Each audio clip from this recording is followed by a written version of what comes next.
Hello. एक ऐसे e commerce system के बारे में सोचिए जहां आप किसी एक प्लेटफॉर्म से बंधे हुए नहीं हैं, जहां आपके प्रोडक्ट्स हर जगह दिखें और वो भी बिना किसी एक्स्ट्रा मेहनत के।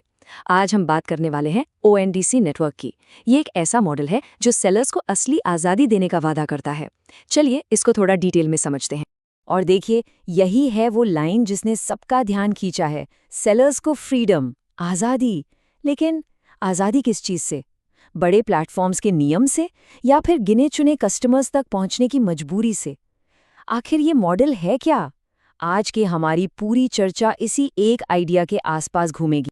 तो सबसे पहला सवाल यही उठता है कि आखिर ये ओएनडीसी नेटवर्क मॉडल है क्या, और ये जो हमारे पुराने ई कॉमर्स मार्केटप्लेसेस है उनसे अलग कैसे है? आइए समझते हैं। अगर बिल्कुल सीधे शब्दों में कहूं तो ओएनडीसी एक खुला मैदान है, ना कि किसी एक कंपनी का बंद स्टेडियम। यहाँ खरीदार और बेचने वाले मतलब बायर्स और सेलर्स अलग अलग ऐप्स यूज करके एक दूसरे से जुड़ सकते हैं।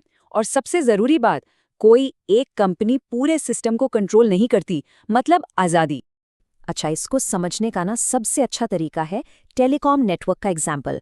सोच के देखिए, आप अपने एयरटेल के सिम से जियो के नंबर पे कॉल कर सकते हैं, है ना? क्योंकि वो सब एक ही नेटवर्क का हिस्सा है। बिल्कुल वैसे ही ओएनडीसी पर एक कस्टमर शायद पेटीएम ऐप से आपका प्रोडक्ट ढूंढ ले, भले ही आपने अपना कैटलॉग किसी और ही सेलर ऐप पर डाला हो। नेटवर्क एक, रास्ते अनेक।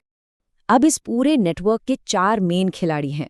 पहले हैं बायर ऐप्स, ये समझ लीजिए कस्टमर की खिड़की है जहां से वो प्रोडक्ट सर्च करते हैं।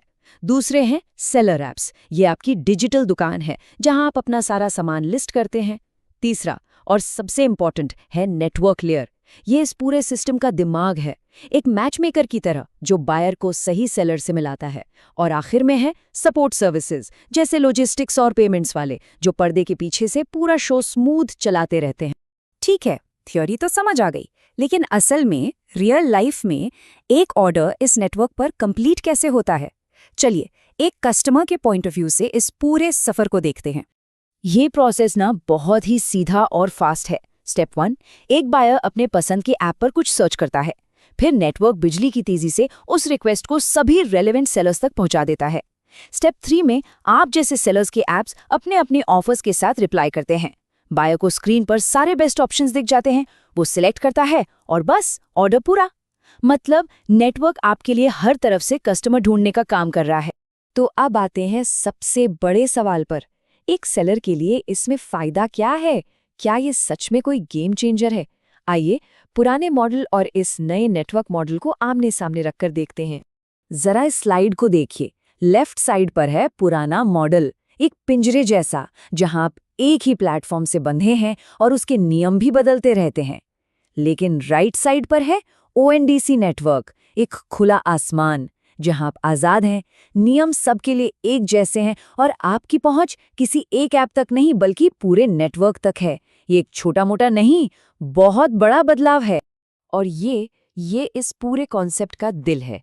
जरा सोचिए, आपको बस एक जगह अपना कैटलॉग अपलोड करना है और वो जादू की तरह नेटवर्क पर मौजूद न जाने कितने बायर ऐप्स पर दिखने लगता है।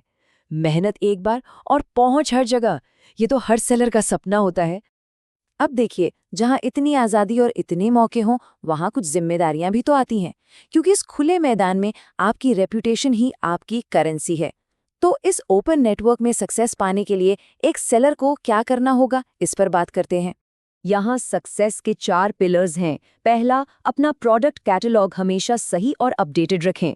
दूसरा, जो सर्विस लेवल एग्रीमेंट्स यानी एसएलएज हैं, उनको आखिरी दम तक फॉलो करें। तीसरा, प्राइसिंग में पूरी तरह से ट्रांसपेरेंसी रखें। और चौथा, हर एक ऑर्डर में बेस्ट सर्विस क्वालिटी दें। याद रखिएगा, इस नेटवर्क में आपकी इज्जत, आपकी रेप्यूटेशन ही आपकी सबसे बड़ी पूंजी है।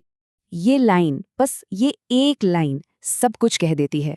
नेटवर्क खुला जरूर है, लेकिन डिसिप्लिन यहाँ पर कंपल्सरी है, मैंडेटरी है। क्योंकि जब कस्टमर कहीं से भी आ सकता है, तो आपकी सर्विस क्वालिटी और भरोसा ही उसे बार बार वापस लाएगा। तो सबसे बड़ा बदलाव जो लाना है, वो अपनी सोच में लाना है। ये सोचना छोड़ना पड़ेगा कि मैं बस एक ऐप पर डिपेंड करता हूँ। उसकी जगह सोचना होगा, मैं पूरे ओएनडीसी नेटवर्क का हिस्सा हूँ और मुझे अपनी रेपुटेशन बनानी है।